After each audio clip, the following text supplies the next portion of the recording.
OneWest Magazine, OneWest Radio. It's your boy P Flicks, Damian Sanders, holding it down for the West Coast. Shouts out to the big homie OG Suicide. We doing it real big. As always, we got a very special guest in the house today. My man's been doing this thing for a long time. We very proud of him over here at OneWest. We got Mr. Nick Cannon in the house, man. How you doing, nephew? Man, I'm blessed and highly favored. I can't complain. How you? And I'm doing real well, man. First of all, thank you so much, man, for taking the time and gracing our new cover of OneWest Magazine. We really appreciate that. Hey, that's love. I appreciate the opportunity. It's an honor. Now, first up, man, my first question is, when did you know that you want to be an entertainer / entrepreneur? Man, honestly, I'd have to say, it kind of both happened at the same time. Because I come from a family of preachers and ministers, and when you say entertainer and entrepreneur, they're kind of the epitome of that, as well as obviously a motivational speaker and a spiritual guider. They kind of have to be all of that in one. So when I saw the aspects of, obviously the thing that I took to the most was the entertainment factor and being in front of a crowd or a congregation, and then the business savvy of being able to create your own brand and establish things that, you're trying to make something out of nothing. So I saw that early on in my career from my father and my grandfather, the lineage of ministers in my family. And I think that kind of just geared me up as, I was a young stand-up comic, and at the same time as a comic, even in my teenage years, you had to be an entertainer, but you had to be your own producer and businessman at the same time. So just that school of thought kind of, structured everything, for my future. I can definitely dig that. Now, you mentioned motivational speaking. Now, what motivates Nick Cannon the most? Oh, my family right now, honestly. My wife and children more than anything motivate me daily to be the best I could possibly be, but at the same time, taking entertainment aside, just being the best father I could possibly be. I can dig that. Now, I swear to God, I wasn't going to ask no Mariah questions, man, but since you mentioned the kids, what's it been like, being new parents?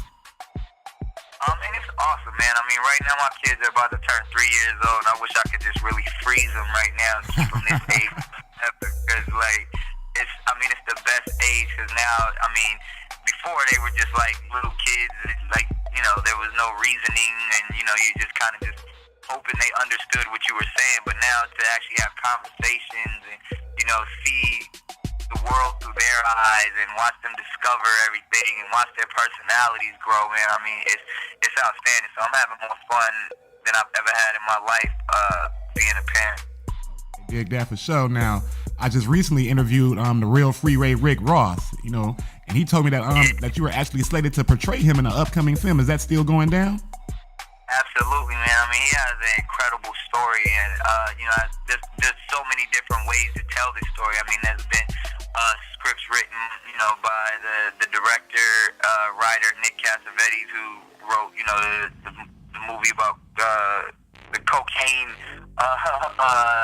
movie called Blow. So there's that aspect, but then we've even talked about, because now that Rick has his new memoir, almost telling the story of really who he truly is. Someone who overcomes so many obstacles, and a kid that could have went any way. He could have went and, played professional tennis, but ended up being one of the biggest kingpin drug dealers of our time, and then, to get incarcerated, a life sentence, and then, defend his own way and appeal his case, and to be free to now be a community leader it's a remarkable story what he has to tell. So it's almost like you can't just tell it in one movie. So we're putting it all together to figure out the best way to make sure his story is told. But starting with his memoir first. Oh, we definitely look forward to that. Shouts out to my homeboy Rick. Now, we see how passionate you are about entertaining people. Now, of all your trades, which is the one that you have the most passion for, and why? Oh man, I definitely have to say stand-up comedy more than anything. Honestly, just because it's the way that I started, it's the door that opened for me into the entertainment industry, and it's probably what I'll be doing, once it's all said and done. I'll be an 85-year-old man up there, on stage somewhere, wheeling me around. Dig that. Now, as a comedian yourself, who does Nick Cannon put on the Mount Rushmore of comedians? Oh man, definitely have to start with Richard Pryor. Um, um, then I'm gonna go with George Carlin. All day. Red Fox. Looking good. and then I mean Eddie Murphy more than anything. Those would probably be the ones right there for me. I mean, and Bill Cosby too, if I had enough room to put one more person. Okay, that's a good go right there. Now you got a new project out right now, a new album. Absolutely. Now tell us a little bit about that right quick. It's called White People Party Music. Now, what inspired that title right there? I mean, it's been inspired by so many things. I always tell everybody, it's actually a compliment. I think everybody's been taking it the wrong way, but I just say white people know how to party better than anybody in this world. And I enjoy partying with them. But as a DJ, you know, I've traveled the world and kind of spun at so many different parties. You name your different crates and playlists, all these different, you know, things at different genres of music. So you have everything from like your old school to your slow jam to your, you know, trap music, ratchet music, you know, bar mitzvah music. And then I have one playlist called White People Party Music, and all my favorite songs are in that playlist. I was like, you know what, I'm gonna name my album this. And I just stuck with it, man. And in fact, I knew it would be controversial. I knew it would be, it would kind of make people say, hey, wait, hold on, what is that? And, you know, the plan's working better than ever. I dig that. Now, is there a lead single on the project?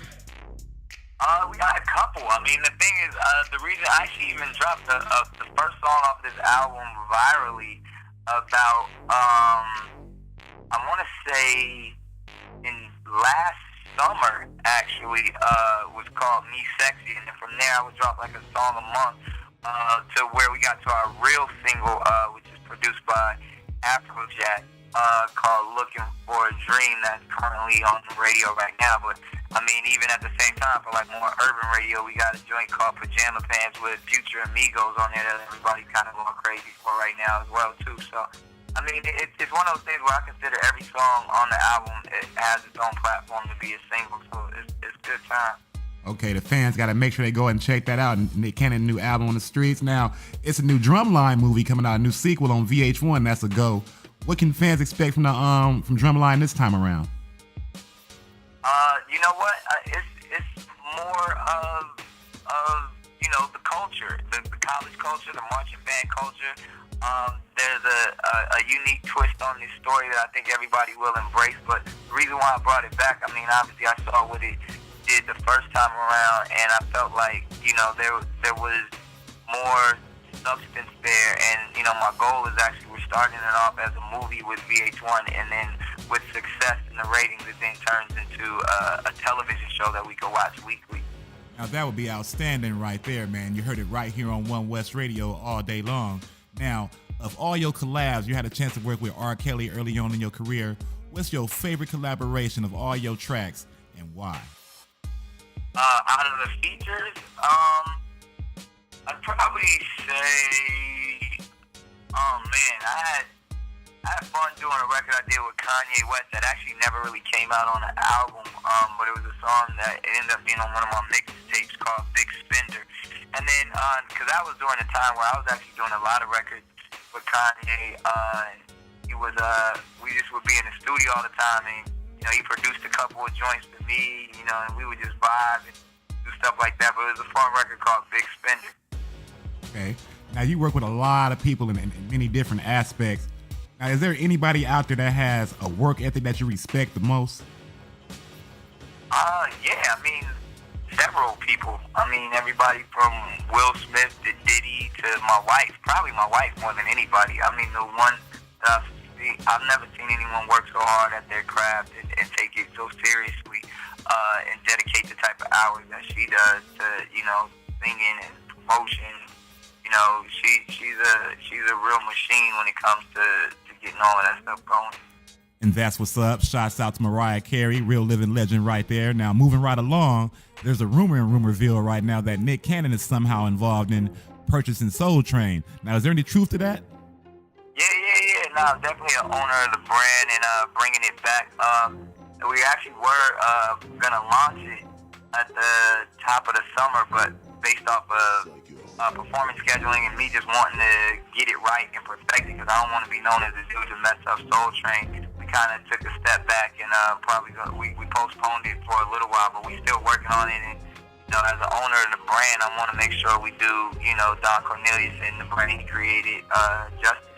Hey man, that's a great answer right there, man. We definitely appreciate that.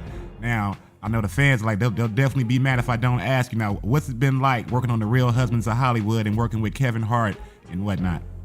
Oh man, that don't even seem like work. I just have so much fun when we do that. I mean, get around my friends and just be on set, be silly. I mean, in a very Curb Your Enthusiasm type of way, to where we don't really mess around with no scripts or anything. We know the storyline and we just jump in and go there. It's a lot of fun. I dig that. Now, once again, this is OneWest Radio. We got Nick Cannon in the house. Now, before we go, is there any quick shout-outs you want to throw on the street? Nah, man. I mean, more than anything, obviously just shouting out everybody who's going to get that album more than anything. So, white people party music, woo, you got to say the woo when you say the title. Now, where can the fans find you online? They can find me anywhere where my name is. I mean, my Twitter is Nick Cannon. My Instagram is Nick Cannon, nickcannon.com. My Facebook is Nick Cannon. So you just type in my name and I'll be there. Hey, there it is there, man. Thanks for taking the time with us today, man. We really appreciate you. No doubt. I appreciate you. There it is. Nick Cannon, OneWest Radio, OneWest Magazine.